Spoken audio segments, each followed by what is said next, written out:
Welcome everyone, this is Viking, and today we're going to look at how to do a coordinated strike in the Viggen using the time on target feature. Now, I've got it paused right now, so we're going to take a look at the F10 map. Now, before we go in there, basically we have to, all the Viggens have to agree on the location of the strike point, in this case BX8, and at on the time that the strike is going to happen. We're going to call that 8:30. So, right now, according to the clock in the upper right here, it is basically 8:02 a.m. We're gonna time the strike for 8:30. Now I've set up some waypoints here that I'm going to load in through the F10 map data cartridge. B1 is very close, just 15 clicks from our takeoff area. There's a reason for that. You always want your first waypoint to be very close to the airfield, but I'll circle back to that in a minute. Then fly for about 120 kilometers out to B2, then fly, how far is that?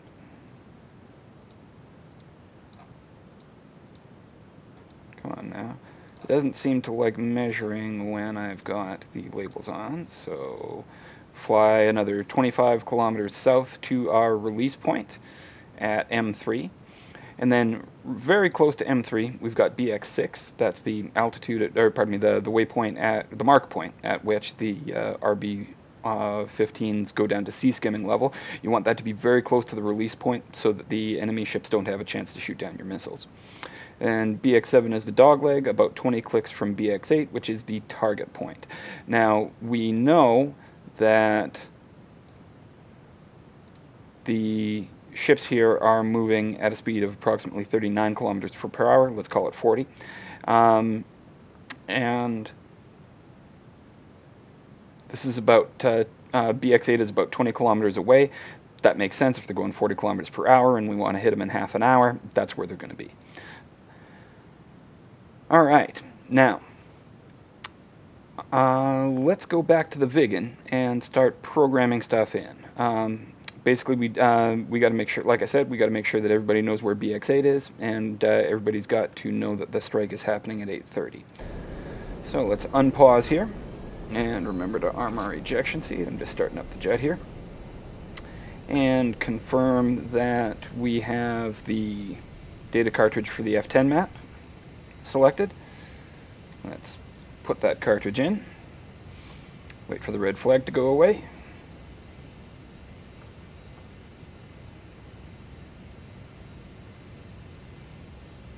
Alright, so as always, RefLola input 9099.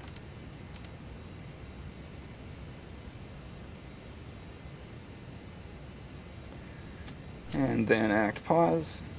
I'm going to select BX8. I'm going to say to the members of my flight, hey, BX8 is 160 kilometers on a heading of about 243. Everybody agree with that? Yeah, we all agree with that? Okay, fantastic. Sanity check complete.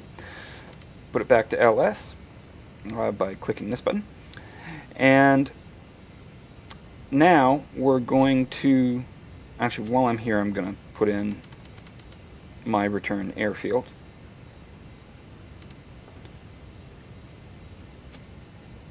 Now we're going to go down to TID. So we're going to go input,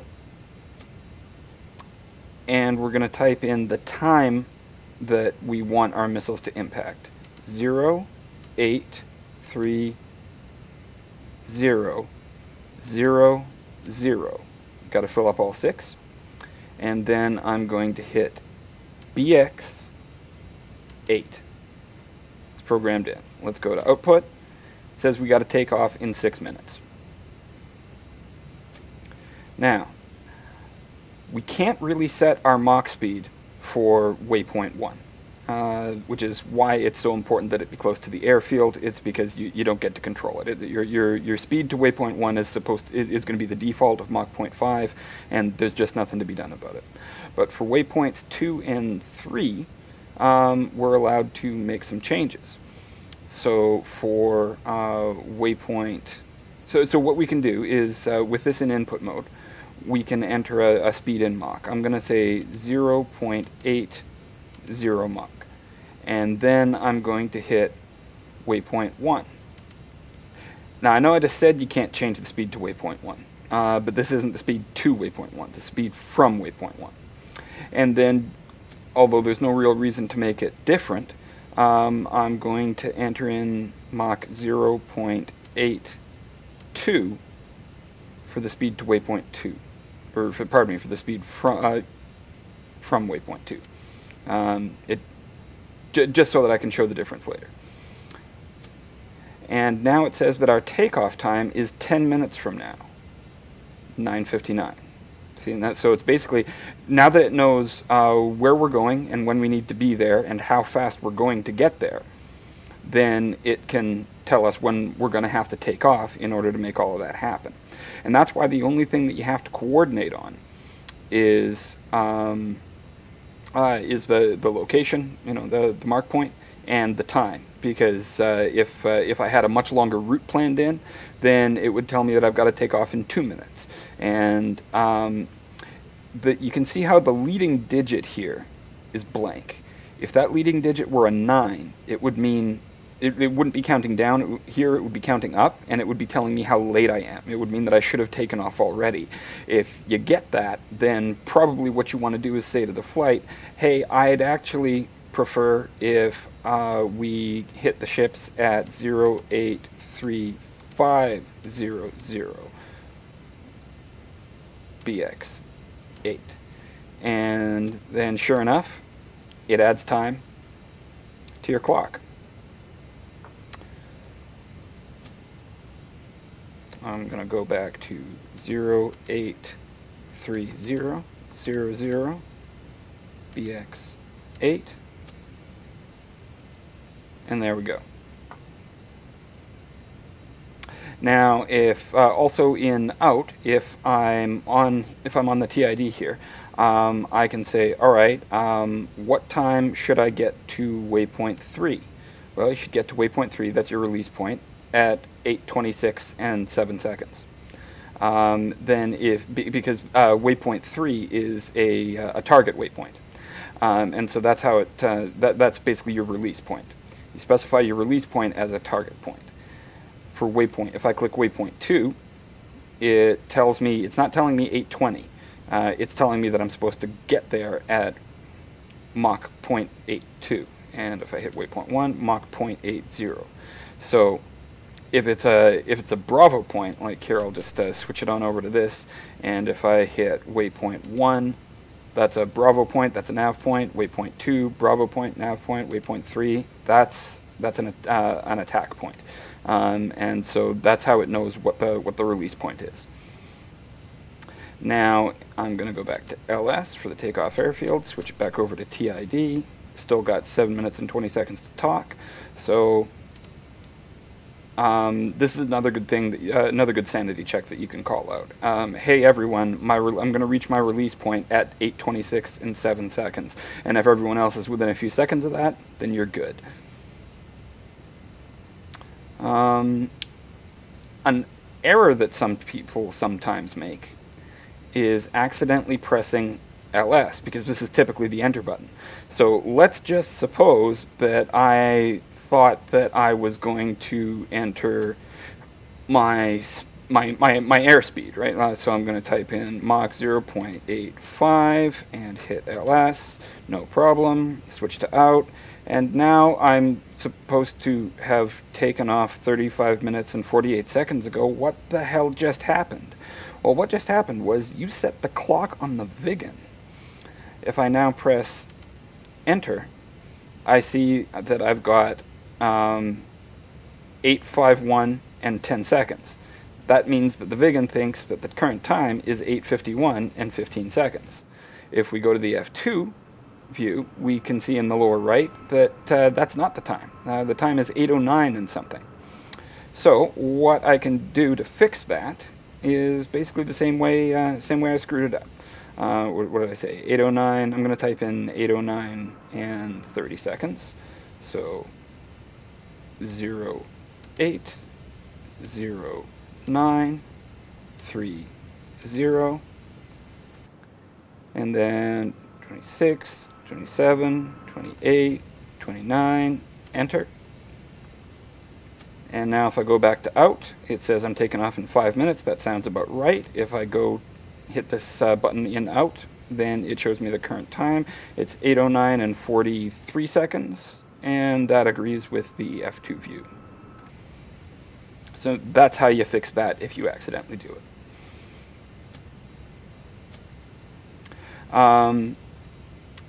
When you press another button to get into a sub mode, like say if you want to see your Mach speed to from waypoint B1 to B2, then from B1 it's 0.8, from B2 it's 0.82, okay, and then B3 again it's showing you a time there, not a Mach speed, and 826. If you then like, oh shit, I don't know when I need to take off again, just switch the dial off one and then back, and it'll tell you your takeoff time.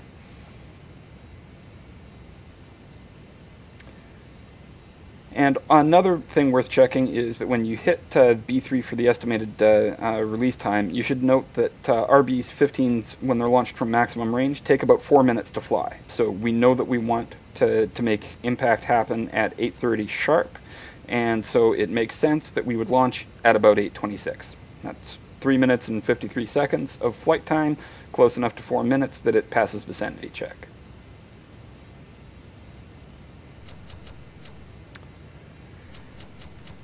Now, I see 4 minutes in the takeoff, so I'm actually going to call an audible and say, hey flight, I don't want to wait the full 4 minutes.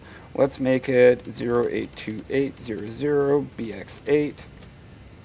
Now, 1 minute 44 seconds to take off. So we'll release the parking brake. Oh, and while we're at it, let's make sure that we've programmed the missile properly. 8, 1, 2, 3, 4, 2. Enter.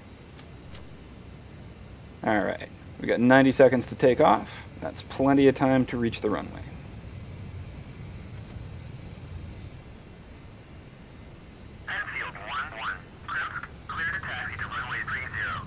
I don't know why he thinks this thing is Krimsk, because this is Syria Island. Wait, did I program my landing airfield? I think I did. Just in case.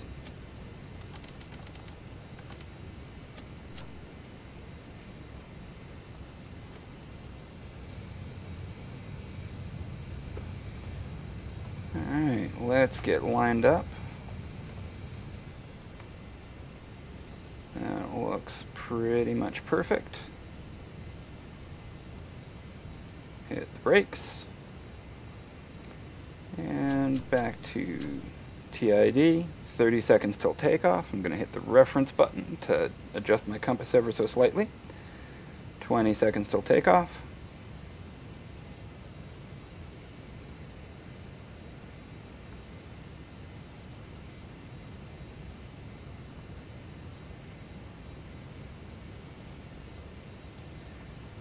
And away we go.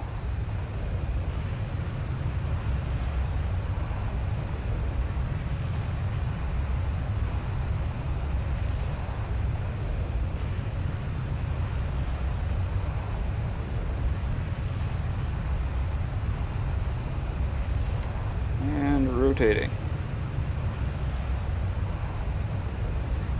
Gear up.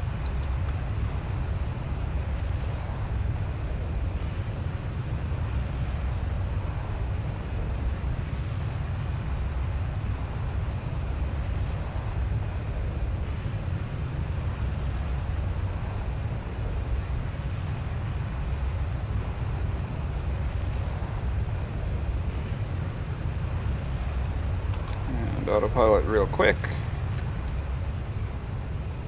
Back off the burners. Now it's showing that we're 34 seconds ahead of schedule. So I'm actually going to back off the speed a little bit. If the first digit is blank, it's telling you you're ahead of schedule, slow down. If the first digit is 9, it's telling you you're behind schedule, speed up.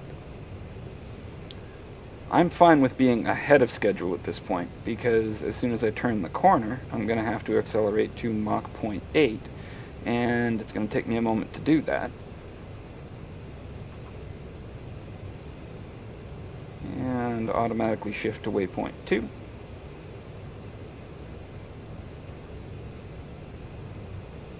And it has done that. Normally when I get into a Viggen, I fire up the radar, but so confident am I in the intelligence I've received about these targets that I'm not going to turn on the radar. No sense in giving them any kind of data about me that they don't need to have. So now it's telling me that I'm 27 seconds ahead of schedule, 26, 25, and the reason it's counting down is because I'm only doing Mach 0.59. I'm not doing Mach 0.8 like I'm supposed to be doing on the way to this waypoint. Gonna line myself up a little bit better here, set the autopilot.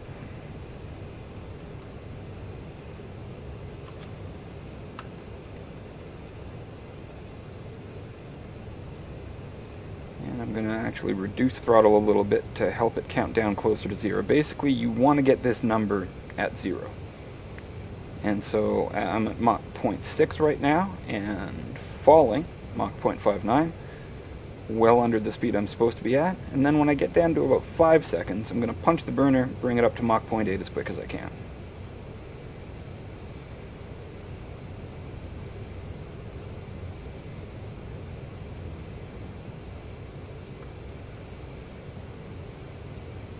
I guess while I'm waiting, I might as well fence in.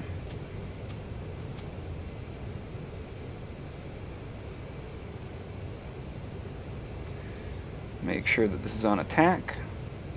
Make sure that this is on impulse, not series. And with 5 seconds to go,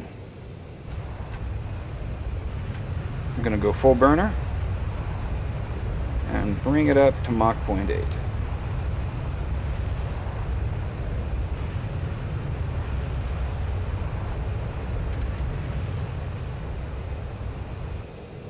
Mach 0.77 here. We'll let that settle. The reason you want to launch these one at a time in impulse instead of series, which means launch both of them almost simultaneously, is because they're all programmed to head in the same direction. They're both going to the same waypoint.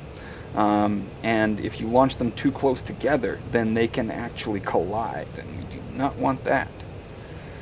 Now I see I'm 1 second ahead of schedule, and I've just hit Mach 0.8, so I'm going to dial it back a little bit. And I'm going to let myself get behind schedule just so that we can see what that looks like. I know I already told you that a 9 shows up there, but it helps to see it sometimes.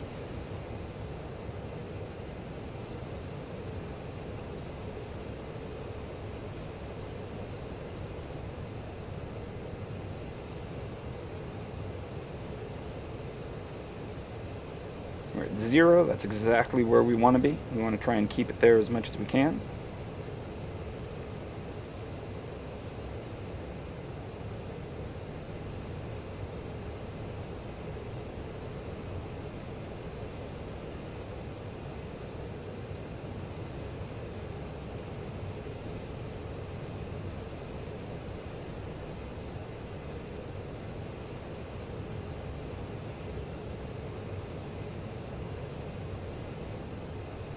And now we're officially 1 second behind schedule.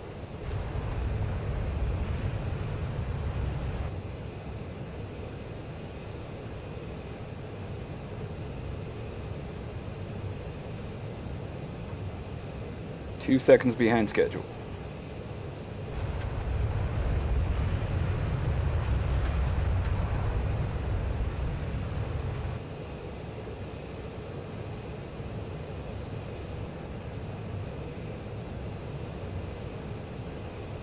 Says here we've still got about 55 or 60 kilometers to go. That's plenty of time to correct just a 1 second variance.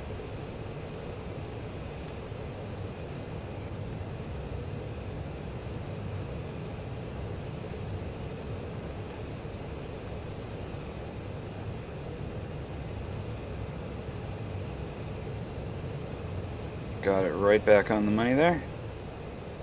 Let's bring our speed down to 0.8.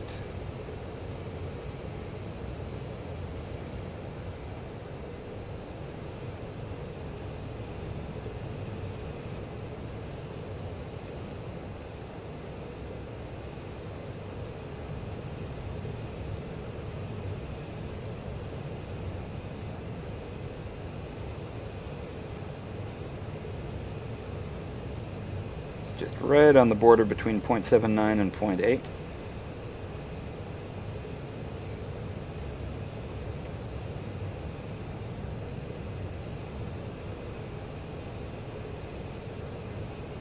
Close enough that we're keeping the 0. That's what we want. If we want to check the current time, we see that it's 8:20 and 23 seconds. And if we want to go back to our time on target thing, just click it off and click it back.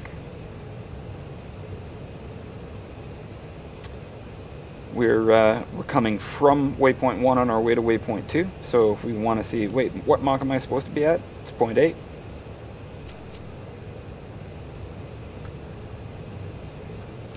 See that we're a little bit off course here. I think that's probably more to do with INS drift than autopilot drift, but it never hurts to try and be precise when we're doing these things. Right on Mach 0.8 there. Oh, I guess I should, where is my HUD reflector glass?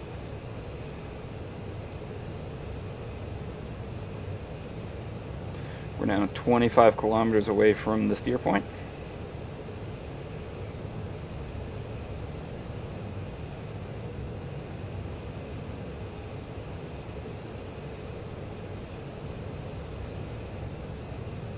And we're at 130 meters.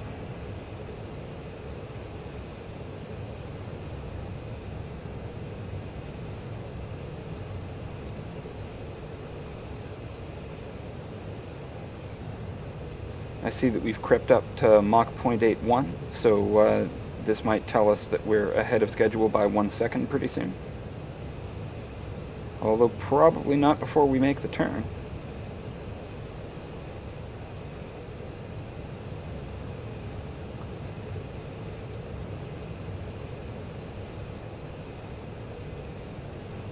One second ahead of schedule.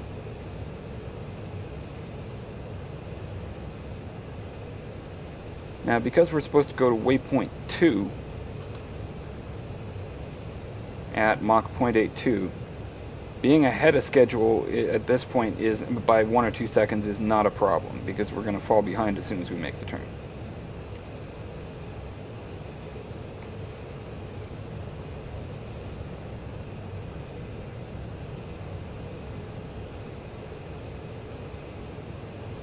And turning towards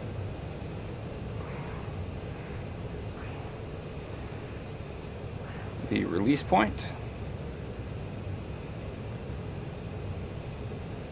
I'm going to bring us down on the deck. We're just 20 clicks from release here, so I got to do this relatively quickly. At 70 meters altitude, we're going to set the autopilot. And we're going to switch master mode to attack. Now, this is the weapons release cue. We could fire our weapons now, but we're not yet at the release point. We got to go for another 11 kilometers before the coordinated release time, and it says here that we are 6 seconds behind schedule.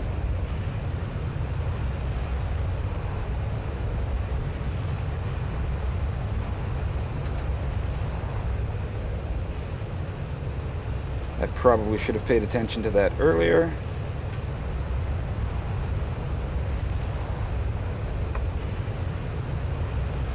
Five seconds behind schedule, 4 seconds behind schedule, and we are at the release point. Bruiser 1 and Bruiser 2. Alright, both missiles away. Switch it back to nav.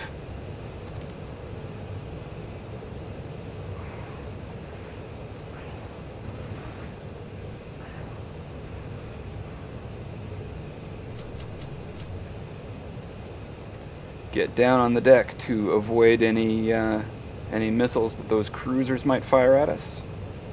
Not that they seem to have detected us.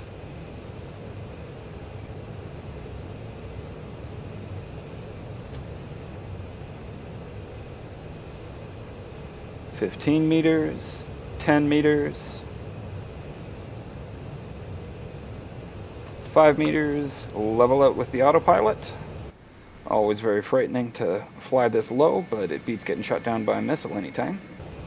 And you know what, we're so safe here, I'm just going to go ahead and fence out. Now, how long until we reach our airfield? 7 minutes. Do I see anything in the distance we're going to crash into? I do not. Let's take a look at those missiles.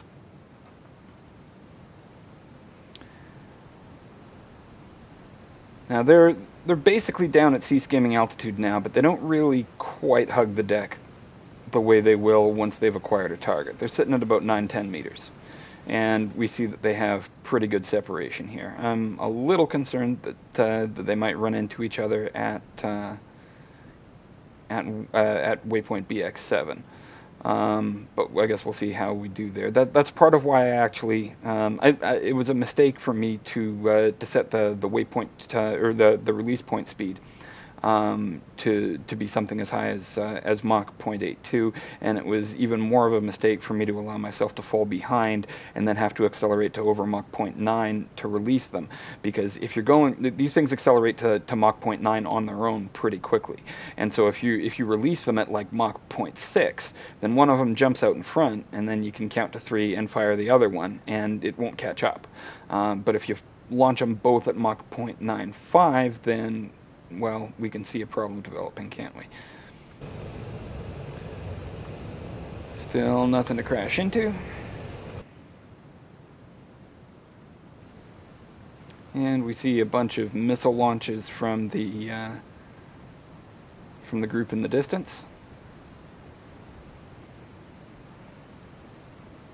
And they're actually pointed a little bit far out in front.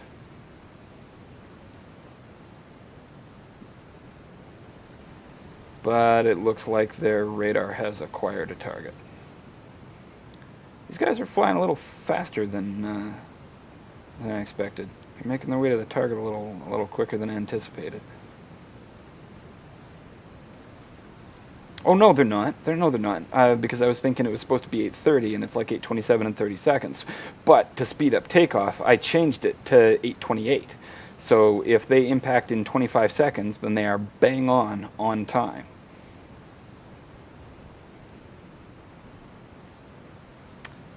So let's go to a fleet view here. Looking at the clock, 8:27 and 50 seconds. Impact 6 seconds early and 5 seconds early. Getting within 5 seconds of the exact time you specified is a success. Now, obviously, it's not that big a deal when it's just one Viggen, but if you've got 4 Viggens out there all launching missiles, it's that much harder to take out those ships. I actually chose destroyers that had a poor chance of shooting down my missiles because I wanted to show the missiles impacting and be able to look at at the time on the clock when they did that. But if I were firing at a frigate class like the the Type 54C, I think is the Chinese destroyer that's very good at shooting down my missiles. If we were assaulting a cruiser like that, then getting 3 or 4 Viggens to coordinate from different, firing their weapons from different angles would make it much harder for the missile frigate to defeat them. It might get 3 or 4 of those missiles, but then the other 3 or 4 would get through. Anyway, I will spare you footage of the landing and call it here. Thanks for watching. See you next time.